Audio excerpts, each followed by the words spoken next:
Faut-il jouer un jeu en amour? Bonjour à vous, j'espère que vous allez bien. Je suis très contente de vous faire cette vidéo aujourd'hui parce que pendant des années, c'est une croyance que j'ai eue qu'il fallait jouer un jeu avec les hommes pour réussir ses relations amoureuses, pour être respecté, pour avoir des relations où on a le princess treatment, où en tout cas on est respecté, valorisé, aimé sur le long terme. Et c'est quelque chose qui a renforcé ma dépendance émotionnelle. Et quand j'en suis sortie, quand j'ai trouvé la solution, ça a changé mes relations. Pour les personnes qui ne me connaissent pas, je me présente, je m'appelle Chloé Mercart, je suis coach, maître praticienne en programmation neurolinguistique et également en hypnose ericksonienne. Depuis 2019, je vous accompagne à renforcer votre estime de vous, à gagner en puissance personnelle pour que vous puissiez être en paix avec vous-même, être en paix avec les autres, avoir des relations fortes et saines, et surtout que vous ayez les outils, la puissance de créer la vie qui vous inspire et d'écrire votre légende. Et ça commence par s'aimer soi-même, se valoriser et s'accompagner soi-même. Si vous n'êtes pas encore abonné à la chaîne YouTube, je vous invite à le faire maintenant en cliquant sur le bouton rouge s'abonner en bas à droite de cette vidéo et en activant bien la cloche des notifications pour recevoir tous les matins à 8h une vidéo sur ces sujets-là et le samedi à 11h une interview d'une personnalité inspirante pour modéliser ses stratégies de réussite grâce à la PNL. Et d'ailleurs, j'en profite aussi pour vous dire que pour toutes les femmes qui se disent mais mince, je sais plus comment fonctionnent les relations, j'ai une estime de moi proche de zéro et j'ai l'impression d'avoir des échecs à chaque fois, eh bien j'ai créé une formation en ligne offerte qui s'appelle Incarner la femme sensationnelle, lumineuse et unique, qui a déjà aidé des milliers de femmes et qui permet justement d'atteindre cet objectif-là, en tout cas de commencer à l'atteindre avec des outils issus du coaching. Donc pour pouvoir l'atteindre, je vous invite à cliquer sur le deuxième lien en description de cette vidéo, de remplir le formulaire et vous la recevrez directement par mail. Bon, on va parler français tous ensemble. Souvent, ce que je reçois comme message, et puis moi ça a été le cas très souvent, en fait sur YouTube, quand on cherche, principalement sur YouTube, quand on cherche des conseils sur les relations, on tombe tout le temps sur des conseils de séduction. Yann Piette, Brenda Boucris, Alex Cormon, que moi-même j'ai dévoré quand j'étais plus jeune, il y a plusieurs années maintenant. Je me rappelle, je me faisais des compilations de ça, et le message pour moi que j'en retenais, de la manière dont c'était présenté, c'était en gros, si tu veux être aimé, tu vas devoir te comporter d'une certaine manière, tu vas devoir jouer à la femme fatale, tu vas devoir être différente de celle que tu es déjà, parce que il faut que tu lui fasses comprendre ce truc-là. Et je trouve que la manière dont l'information, elle est apportée, vous me direz dans les commentaires si c'est la même chose que vous comprenez ou pas, mais en tout cas, il y a quelques années, ce qu'on nous disait souvent, et c'est encore le cas aujourd'hui, c'est que pour être respecté, en gros, faut être une meuf ultra intelligente qui comprend tous les mécanismes relationnels, la psychologie masculine. Alors moi j'y crois pas du tout. Moi je pense qu'on n'a pas de psychologie de genre. Je pense qu'en fait c'est simplement éventuellement des comportements différents mais qui sont individuels et qui sont pas typiques des hommes et typiques des femmes. D'ailleurs, tout ce que je dis pour les femmes est complètement valable pour les hommes.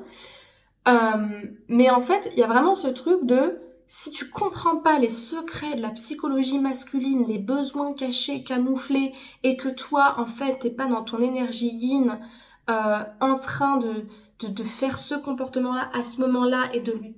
En fait, waouh, ça demande un master, ce truc-là, quoi. Enfin, je veux dire, moi, l'image que j'en avais, c'est en gros, ne sois pas toi-même. Parce que si t'as des sentiments, que t'es investi, que t'es honnête et sincère, tu vas te faire enfler, en fait.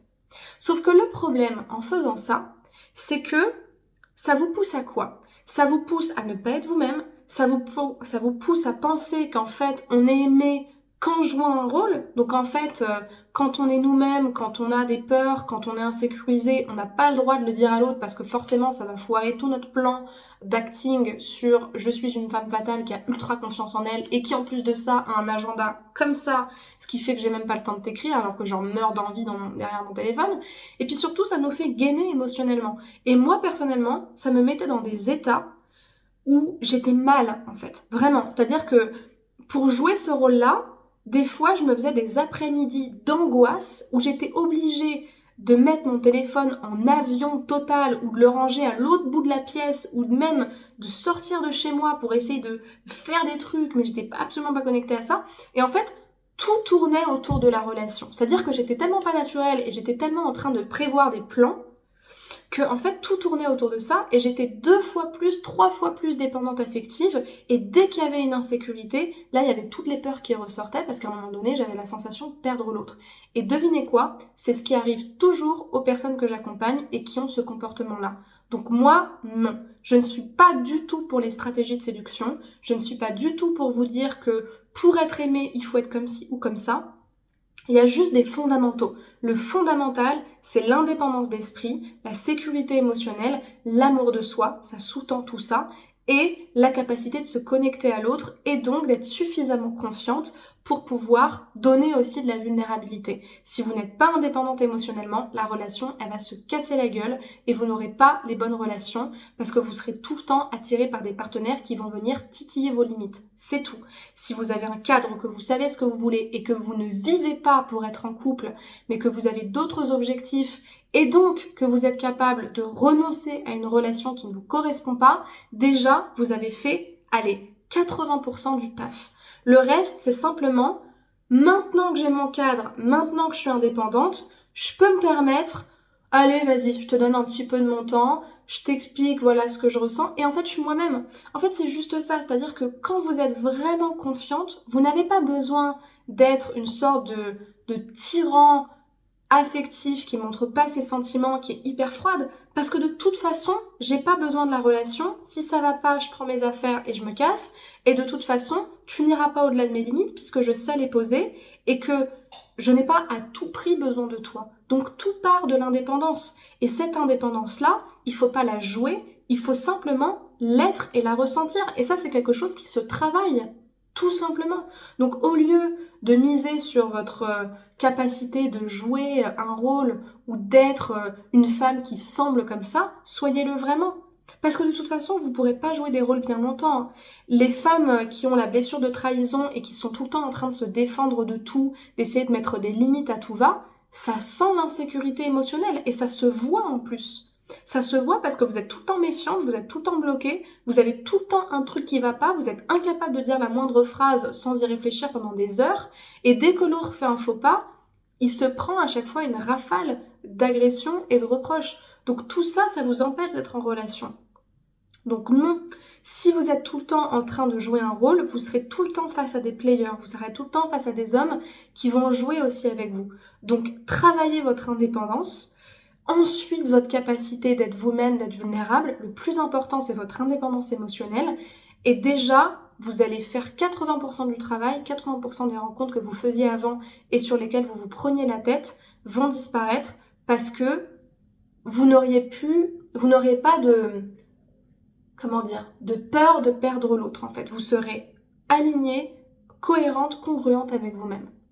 Si cette vidéo vous a plu, je vous invite à me laisser un pouce vers le haut et également un commentaire pour me dire ce que vous en avez pensé et comment vous vivez les choses justement par rapport à tous ces conseils qu'on entend à tout va sur internet principalement.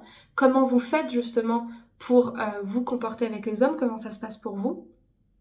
Et puis pour les personnes qui veulent faire un coaching avec moi et travailler sur leur indépendance émotionnelle, eh bien, je vous invite justement à réserver un appel de 15 minutes avec moi qui va vous permettre de mieux me connaître, de connaître mon cadre de travail, moi de comprendre votre problématique et votre objectif et de vous proposer une première séance d'1h30 pour travailler sur cet objectif-là grâce à mes outils d'accompagnement.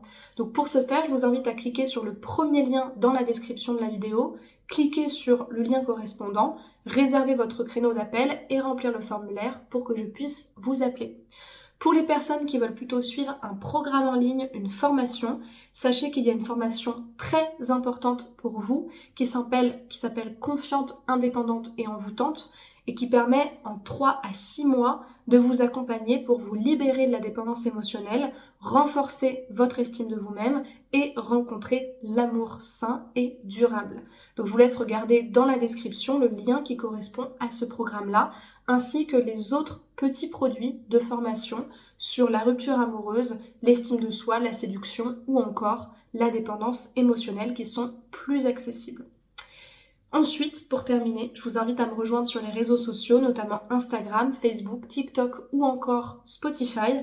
Vous avez tous les identifiants là, vous pourrez m'écrire en privé, je réponds assez rapidement, sauf sur Facebook, et vous avez le lien en description qui est juste ici. Voilà.